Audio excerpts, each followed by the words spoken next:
یہ بجے گا. اعوذ باللہ من الشیطان الرجیم. بسم اللہ الرحمن الرحیم. عزیزان من، آج جولائی 1982 کی 9 تاریخ ہے اور درس قرآن کریم کا آغاز سورہ قاف کی آیت 36 سے ہو رہا ہے. 50/36. سابقہ درس میں جسے کہا جاتا ہے مقطع کا بند، آخری آیت، وہ ایسے وقت میں آئی کہ وقت بہت تھوڑا تھا اور وہ آیت بڑی کشاد کی متقاضی تھی، وقت نہیں مل سکا. چند الفاظ اس کے متعلق عرض کروں. وہ آیت ایسی نہیں ہے کہ اس سے یوں ہی گزر جائے انسان، بڑی عظیم آیت. اس میں مقام مومن بتایا گیا ہے کہ ہے کیا. مشیت عزدی یا مشیت خداوندی، یا یہ کہ ما یشاء جسے کہتے ہیں، یفعل ما یشاء، خدا جو چاہتا ہے کرتا ہے، اسے اس کی مشیت کہتے ہیں. وہ جو چاہتا ہے کرتا ہے. یہ اس نے مختص یہ چیز اپنے لیے رکھی ہے، خدا ہی کے لیے ہے یہ چیز. لیکن یہاں مقام مومن یہ بتایا گیا ہے، مومنین کے متعلق یہ کہا ہے کہ لہم ما یشاؤون فیہا. جنتی زندگی تو مومن کی ہوتی ہے، تو مومنین کے متعلق ما یشاؤون، جو ما یشاء خدا نے اپنے لیے رکھا تھا، وہ مومنین کے متعلق ہے کہ اس میں جو یہ چاہیں گے ہوگا. تو آپ سوچئے کوئی یہ چھوٹا مقام نہیں ہے.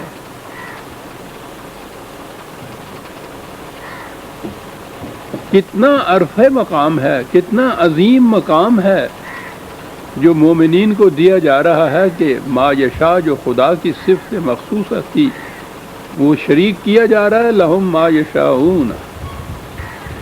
اور جیسا میں نے عرض کیا تھا، وہ اس لیے کہ یہ جو دوسرے مقامات پہ کہا ہے کہ ما تشاؤون الا ان یشاء اللہ، 76/30. یہ ان مومنین نے اپنے آپ کو خدا کی مشیت میں ایسے ڈھال لیا ہوگا کہ وہ چاہیں گے ہی وہی کہ جو خدا چاہتا ہے. کیا بات ہے صاحب! یوں دونوں میں ہم آہنگی اور یک رنگی پیدا ہو گئی کہ وہ مشیت جو خاصہ خداوندی تھا اس میں انہیں شریک کیا جا رہا ہے، اس لیے کہ یہ ان کی مشیت خداوندی سے ہم آہنگ ہو چکی ہوئی.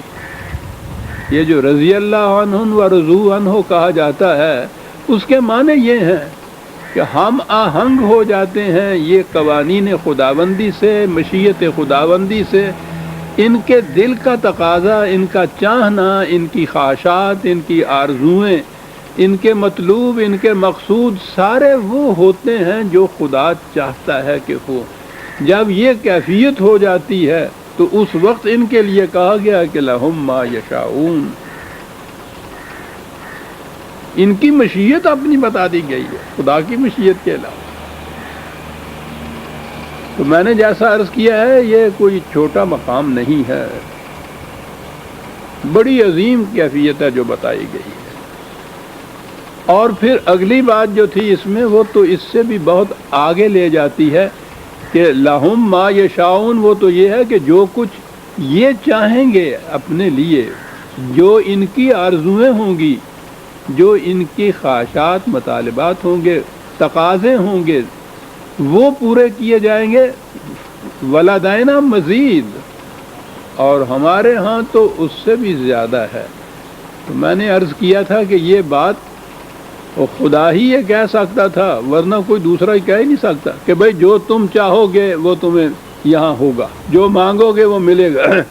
اس سے آگے تو کہنے کی گنجائش ہی نہیں ہوتی، کسی زبان میں گنجائش نہیں ہوتی کہ اس کے بعد جو تم مانگو گے وہ تمہیں ملے گا اور اس کے بعد ہم اس سے بھی زیادہ دیں گے. یہ اس سے بھی زیادہ یہ بڑی اہم چیز ہے. ما یشاؤون میں تو ان کی ساری آرزوئیں آ گئیں.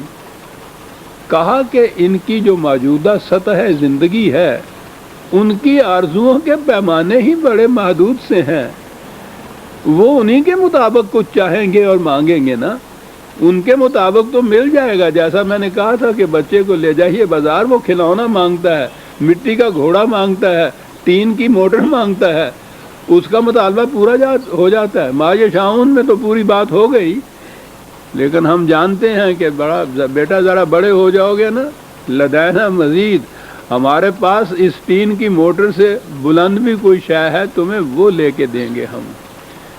تو اس وقت اس کے جو پیمانے ہیں اس کی مانگ کے، اس کی آرزوؤں کے، یہ پیمانے وسیع تر ہو جائیں گے. اور یہ جو اس پیمانوں کے مطابق انہوں نے خود مانگا ہوگا وہ خود ان پیمانوں سے کم رہ جائے گا. وہ کہا کہ یہ بات نہیں کہ پھر ہم کہیں کہ جو تم نے مانگا تھا وہ کچھ تو ہم نے تمہیں دے دیا. اب اگر وہ اس وقت کے پیمانوں کے مطابق پورا نہیں اترتا تو ہمیں کیا دوش دیتے ہو تم نے تو مانگا ہی یہی تھا، تم نے چاہا ہی یہی تھا. کہا نہیں کوئی بات نہیں ہے، ہم جانتے ہیں کہ ان کا اس سطح زندگی کے اوپر چاہنا کتنا محدود ہے، اور جب ارتقائی منزل طے کرتی ہوئی زندگی آگے پہنچے گی جسے کہ ہم جنت کی زندگی کرتے ہیں تو اس وقت ان کے پیمانے اور بڑھ جائیں گے. موجودہ جو مطالبات پورے ہوئے ہیں وہ ان پیمانوں پہ ممکن ہے آدھوں تک بھی نہ رہیں، پونے تک ہی رہیں. کوئی بات نہیں، کہا ہمارے پاس بہت کچھ ہے، پیمانے وسیع کرتے چلے جاؤ اور ہم ان میں وسعتیں پیدا کرتے چلے جائیں گے. مقام مومن عزیزان من، ہمیں کیا پتہ ہے، الفاظ ہیں کچھ جن کو ہم دہرا لیتے ہیں. خود مومن ہونا تو ایک طرف، زندگی میں تو مومن کوئی نظر بھی نہ آیا. ولدینا مزید. اللہ اکبر. اللہ میں کہنا ہونا کہ خدا بننا تے جچدا یہ نو ہے گا یہی خدا ہو سکتا تھا. میں نے عرض کیا تھا عزیزان من، مذاہب کی بھی اور فلسفے کی بھی دنیا بھر کا جتنا بھی لٹریچر میسر آ سکتا تھا دیکھا، یہ بات کہیں مجھے نظر نہیں آئی کہ ایک تو یہ کہ ان کی مشیت کو یہ کہا جائے کہ ان کی اپنی مشیت ہے، مشیت خداوندی سے الگ مومن کی اپنی مشیت، اور اس کے بعد یہ کہ ہمارے ہاں تو اس سے بھی زیادہ ہے جو کوئی یہ چاہیں گے، جو کوئی یہ مانگیں گے. مجھے کہیں اور نظر نہیں آیا. لا ریب یہ خدا ہی کہہ سکتا تھا، کسی انسان کے ذہن میں یہ بات نہیں آ سکتی تھی.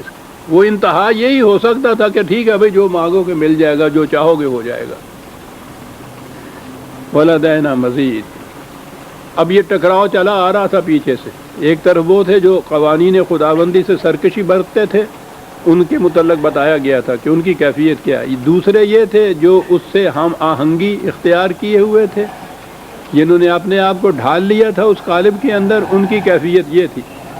اب قرآن کا انداز وہ اپنے دعوی کے ثبوت میں پہلے تو وہ فطرت کے قوانین سے دلائل لاتا ہے جو شروع میں اس آیت کے بھی، اس صورت کے بھی وہ آ گیا.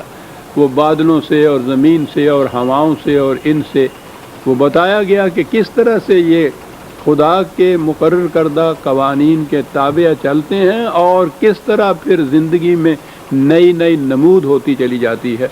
اس کے خلاف جانے والوں کے متعلق قرآن کا دوسرا انداز یہ ہے کہ وہ تاریخ سے شہادتیں پیش کرتا ہے کہ تم دیکھو جن اقوام نے ہمارے قوانین کی خلاف ورزی کی ان کا انجام کیا ہوا. وہ میں نے عرض کیا تھا کہ معاشرہ یا قوم افراد ہی کا مجموعہ ہوتے ہیں. وہ افراد سے بہت کم بات کرتا ہے، وہ نظام سے بات کرتا ہے، معاشرے سے بات کرتا ہے، اس قوم سے بات کر کے متعلق بات کرتا ہے جس کے مجموعے کا یہ افراد جس قوم کے مجموعے کا نام ہوتی ہے. افراد بگڑے قوم بگڑتی ہے، قوم یا نظام بگڑا ہوا ہو افراد بگڑے ہوئے ہوتے ہیں. یہ عجیب قسم کا ایک سائیکلک آرڈر جسے کہتے ہیں، ایک چکر ہوتا ہے. تو قوموں کا ذکر کرتا ہے کہ پہلی قوموں کو دیکھو کہ ان کا حشر کیا ہوا. اس کے معنی یہ ہے کہ وہ زیادہ اہمیت نظام کو دیتا ہے